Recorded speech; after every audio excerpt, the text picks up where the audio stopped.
Good evening. आज का हमारा टॉपिक है फेलोपियन ट्यूब। फेलोपियन ट्यूब का एक और नाम होता है, इनको बोलते हैं यूटेराइन ट्यूब्स।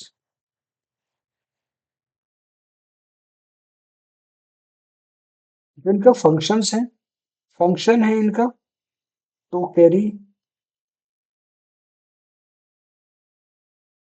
इनका फंक्शन है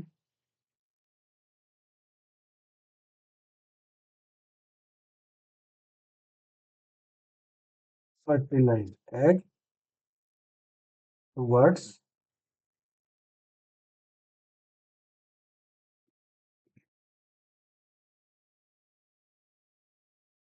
फर्टिलाइज एग टुवर्ड्स यूटेरस। दूसरा, सिक्रीशन प्रोवाइड करती है, तो इन्हीं में फर्टिलाइजेशन।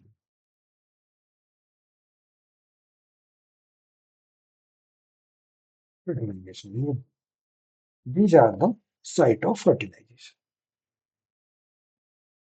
जो फेलोपियन ट्यूब है, फेलोपियन ट्यूब का जो साइज होता है, लेंथ इनकी होती है अप्रोक्सीमेटली 10 से 13 सेंटीमीटर।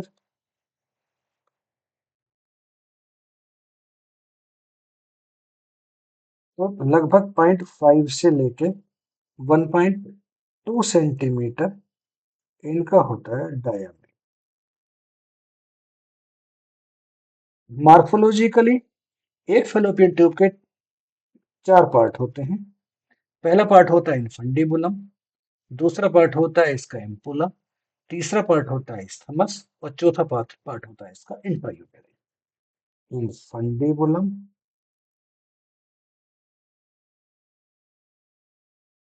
दूसरा पार्ट है इसका एम्पुला जहां पे फर्टिलाइजेशन होता है, तीसरा पार्ट होता है इसका स्थमस,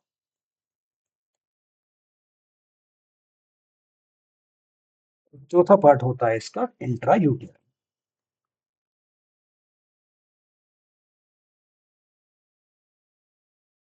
हिस्टोलॉजिकली, अगर इसके हिस्टोलॉजिकल स्ट्रक्चर की बात करें,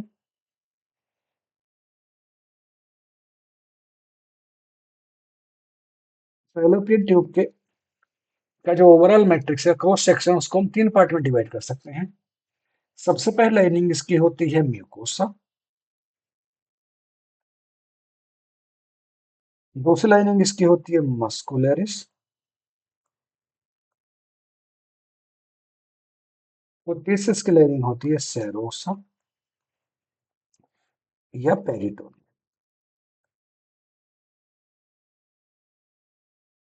it is having these 4 layers. जो आउटर मोस्ट लाइनिंग है, इस आउटर मोस्ट लाइनिंग को बोलते हैं सेरोसा। पेरिटोनियम की है, सिंगल लेयर मेसोथेलियल सेल्स प्रेजेंट होती है। दूसरी लेयर है, इसको बोलते हैं मस्क्यूलरिस। यहाँ पे 2 सेट की मसल्स की होती हैं, आउटर लॉन्जिट्यूडिनल और inner circular.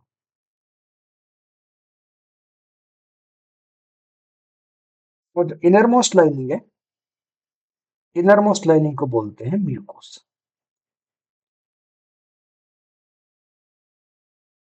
Inner most lining is the mucosa. Mucosa जो है, जिसकी फीचर है म्यूकोसा का, ये फोल्डेड होती है। इनके ये जो ल्यूमेन है, इसका फोल्डेड ल्यूमेन होता है। दूसरा फीचर है यहाँ पे simple epithelium, simple columnar epithelium से बनती है।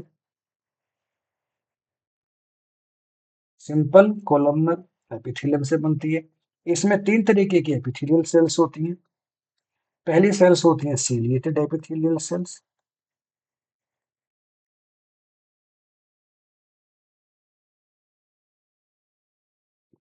दूसरी सेल्स होती हैं इसकी secretary sales,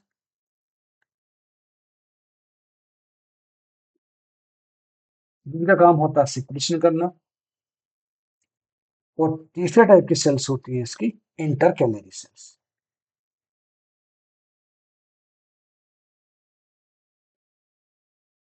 intercalary cells oestrogen का प्रोडक्शन एक्टिविटी बढ़ाता है सीडेड एपिथेलियम की, और जो सिक्रेटरी एक्टिविटी है ये बढ़ती है प्रोजेस्टेरोन से।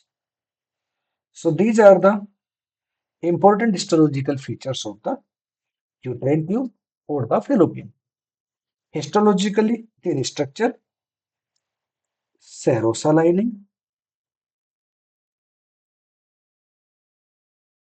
Histologically, it is divided into the serosa.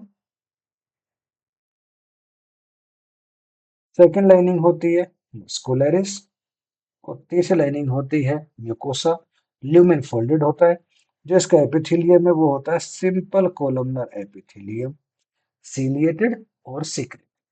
सीली का काम होता है फर्टिलाइज्ड एग को यूट्रस की तरफ को मूव कराना, और जो सिक्रेटरी सेल्स हैं, सिक्रेटरी सेल्स न्यूट्रिएंट सिक्रेट करते हैं, सो दैट जो ग्रोइंग फर्टिलाइज्ड एग है उस फर्टिलाइज्ड एग में जो है न्यूट्रिएंट उसको मिले, सो दैट ये प्रॉपर सेल डिवीजन हो जाए और फर्दर एक्टिविटी उसकी वहां पे चलती है।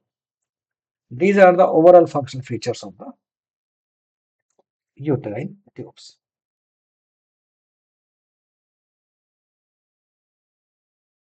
इसके बाद में यहीं पे एक और स्ट्रक्चर विजिबल है आपको।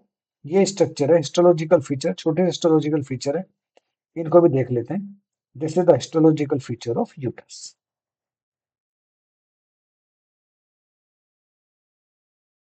Histological structure of uterus. Uterus की भी तीन लेयर प्रेजेंट होती है। पहली लेयर को बोलते हैं perimetrium. Perimetrium.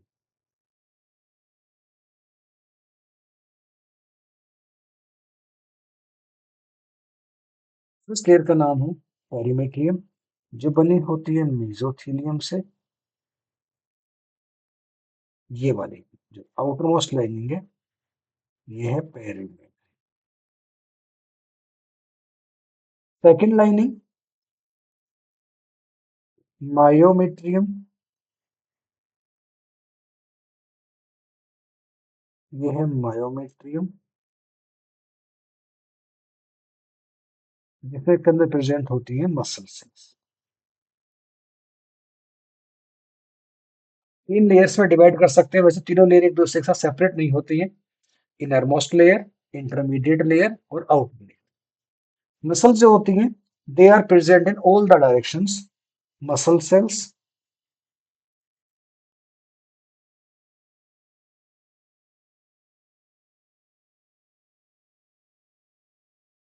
Are present in all directions.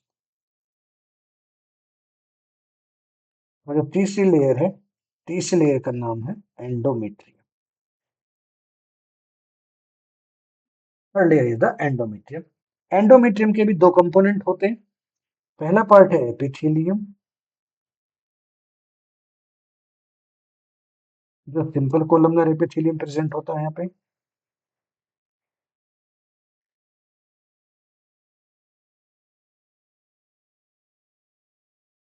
This lining, this is the epithelium.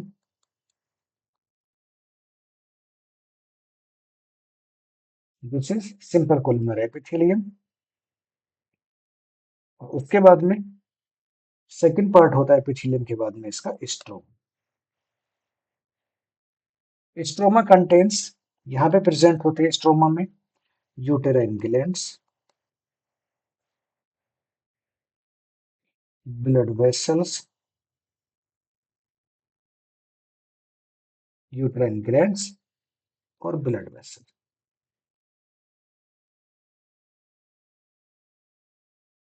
Uterine glands और ये आगे इधर होती है ब्लड वेसल्स।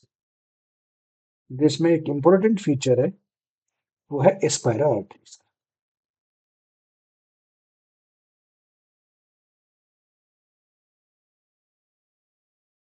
स्ट्रोमा है can be divided into the two layers. एक को बोलते हैं स्ट्रेटम बेसेल, और दूसरा होता है स्ट्रेटम फंक्शनल। एंडोमेट्रियम का जो स्ट्रोमा है, इसको दो लेयर में डिवाइड कर सकते हैं, stratum basal and stratum functional. Stratum functional is removed during the menstrual cycle. ये जो लेयर है stratum functional, it is removed during menstrual cycle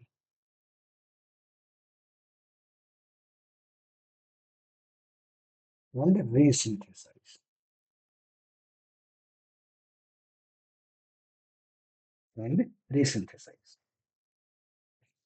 So these are the some important facts about the histological structure of uterus. इनके histologically जो uterus की wall है, इसकी होती है तीन लेयर। पेरीमेट्रियम मेसोथेलियम की बनी है, सिंगल लेयर एपिथेलियम होता है, इसको स्टेबल एपिथेलियम। मायोमेट्रियम, इसको थिकेस्ट लेयर बोलते हैं। मसल सेल्स की बनी होती है, तीन लेयर होती है मसल सेल्स की। Outer layer, intermediate layer, inner layer, तीनों लेयर एक दूसरे के साथ सेपरेट नहीं हो पाती। मसल सेल्स हर एक डायरेक्शन में प्रेजेंट होती है। तो तीसरा पार्ट है एंडोमेट्रियम। एंडोमेट्रियम की होती है दो कंपोनेंट। पहला कंपोनेंट है एपिथेलियम, सिंपल कोलमनर एपिथेलियम, और दूसरा कंपोनेंट है स्ट्रोमा। स्ट्रोमा के अंदर प्रेजेंट होती है uterine glands. It has the uterine glands. Uterine glands present होती हैं, ब्लड वेसल्स प्रेजेंट होते हैं। जो मैट्रिक्स है स्ट्रोमा का, उसको दो पार्ट में डिवाइड कर सकते हैं। एक होता है स्ट्रेटम बेसल, दूसरा होता है stratum functional. Stratum basal persist करता है, स्ट्रेटम फंक्शनल हर बार मेंस्ट्रुअल साइकिल के टाइम पे रिमूव हो जाता है और उसके बाद में रिसिंथेसाइज होता है। This is the histological feature of uterus. Class को यहीं पे स्टॉप करते हैं, अगली क्लास में नया टॉपिक लेके आते हैं। ठीक है, तब तक के लिए आप इसको पढ़िएगा, इसको बुक्स को पढ़िएगा। क्लास अच्छी लगे तो आप इसको फॉरवर्ड कीजिएगा। ठीक है, बाय बाय, टेक केयर, अपना ख्याल रखिए।